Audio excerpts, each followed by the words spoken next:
Hello, my name is James, and I'm the Mayor of Jamestown. This week, the Epic Games Store has blessed all of its users with not just one game to play for the week, but instead two.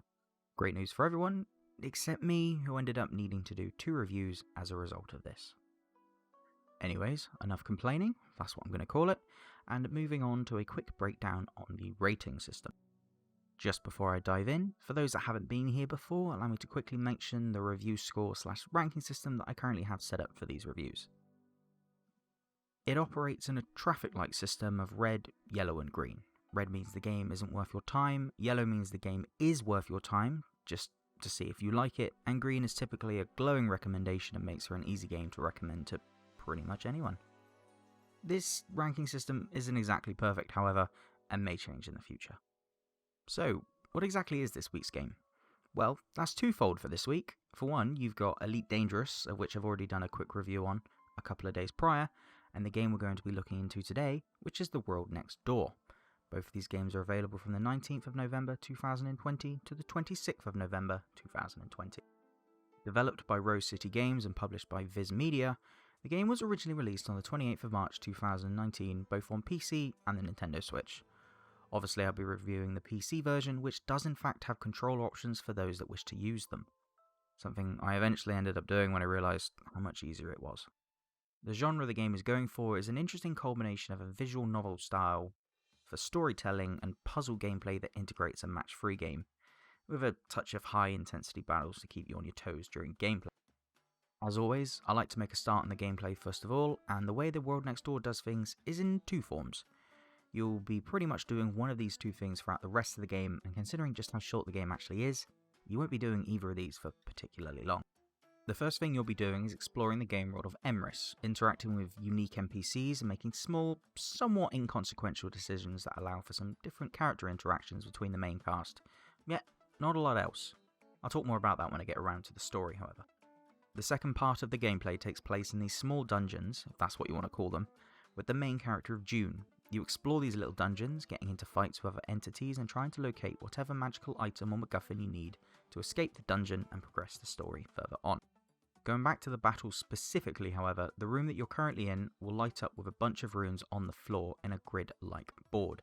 Each rune on the floor equates to a certain spell that June can cast against her enemies or use to heal herself, all depending on the rune that you're standing on. To activate a spell, June has to be stood on top of a group of 3 or more to cast a spell against her current opponent. When it comes to casting spells, it is incredibly reminiscent of something like Bejeweled, with a little bit of a twist to spice things up. To ensure you actually have access to a spell at any one time, you can stand on a rune, pick it up with the default key of X, and then swap its position with another rune on the board. With a bit of finagling, you can create some pretty nice combos to make every encounter that little bit easier, but it all depends on your ability to dodge whatever the enemies have to throw at you next. Each enemy in the game has their own unique attack to use against you, and are rather easy at telegraphing said attacks. Touching upon the shrines that I talked about earlier, once you've gone through the first one, you're given the option to add a character to your party for the remainder of the next shrine.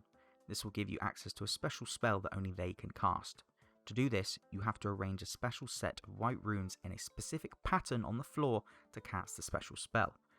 While admittedly it does bring an extra layer of complexity to the battles, it's honestly just so much easier setting up regular runes that don't need to be in a specific pattern in the first place. A problem I did quickly find with the game's puzzle battles, however, revolved around June and her positioning at times. During a few of the early game battles, even during the tutorial dungeon of the game, there were times where it just simply didn't register my position properly. Whenever you're stood on a rune you can activate, it will light up and create a frame around all of the attached runes letting you know it's available to cast. Several times though, it just simply doesn't do this. Despite repositioning myself, it didn't always register that the runes I was standing on could be activated, even though it was 3 or more. You also end up picking the wrong rune from time to time, again down to the game's positioning in battles not seeming as pixel perfect as one would hope. Thankfully though, it's hard to be particularly annoyed by this considering the battles aren't that hard in the first place, even with the small mistake here and there. With the graphics, the game honestly has me in 2 minds. For one, the world of Emrys looks great, the colours are vibrant, and every single character you come into contact with is beautifully designed in an anime style that clearly depicts their personalities before they even speak. On the flip side though, the exploration of the world isn't quite as entertaining due to it not having the same level of detail as the characters and other elements of the game. As a result of the latter, the shrines that you explore all have a colloquial theme that they follow. What this means is that other than the rooms looking slightly different in terms of floor layout and design, once you've seen the first room, there isn't that much more excitement to come with the shrines themselves. Just to reiterate though, the world and the characters themselves look great and are incredibly unique. As far as the visuals go, the characters are 100% the most memorable part of the game that I'm personally not going to be forgetting in any hurry. Onto the story, I mentioned earlier that the game touts itself as an immersive visual novel on its store page, so a clear high point for the game should be the story. In all honesty, I completely agree with this statement. For obvious reasons, I'm going to keep the story to a minimum for spoilers, but the gist of the story is as follows. In this universe, there are two worlds, Earth and Emrys, two parallel worlds that meet only once every single year, allowing for a few lucky winners of the lottery to take a trip to the other world. You play as June, a lucky bugger that won the lottery and her free day trip to Emrys. She's made plans to meet up with a new friend called Lisa that she met online 6 months prior that lives over in Emrys. They make plans, meet up with a couple of Lisa's friends, and then take a trip to their very first shrine, a sacred place that no one is really meant to go near.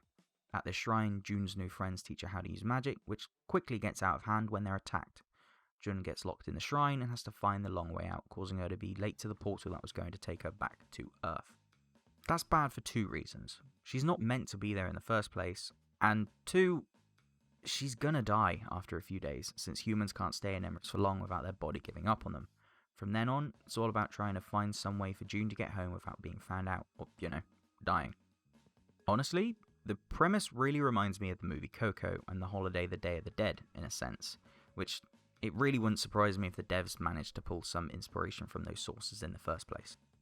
As was mentioned earlier, there is a degree of choice in the game. Just like many visual novels, there usually is some resemblance of choices to give the game some more character and give it a bit more longevity. The way this game does it is through the use of having you interact with certain characters throughout each day, progressing your relationship towards them and learning a little something extra about them that you wouldn't have otherwise known. A big problem with this, however, is that when you get around to the ending, your choices don't actually change anything. Instead of your choices changing the end result of the game, they instead have the story branch out to some degree, but they all result in the same inevitable outcome.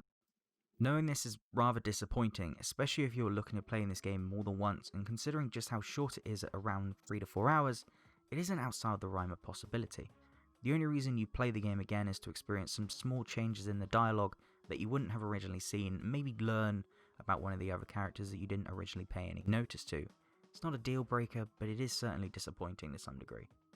Last but not least though, we have the audio of the game, that could be considered a mixed bag. First of all, let's start with the positives, which is undoubtedly the original soundtrack to the game. Through the use of the piano, the game makes you feel as if you're in a coffee shop listening to some light, relaxing jazz. Admittedly, the in-battle soundtrack for each shrine can get a bit samey after a little while, but it's hard to dislike a soundtrack that is so upbeat and optimistic.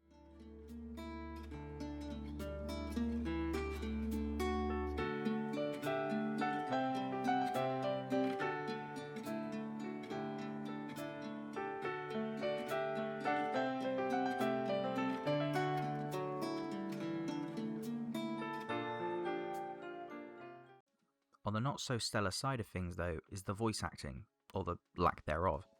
Instead of having proper voice acting or simply no voice acting at all, the characters make several noises like or just straight gibberish.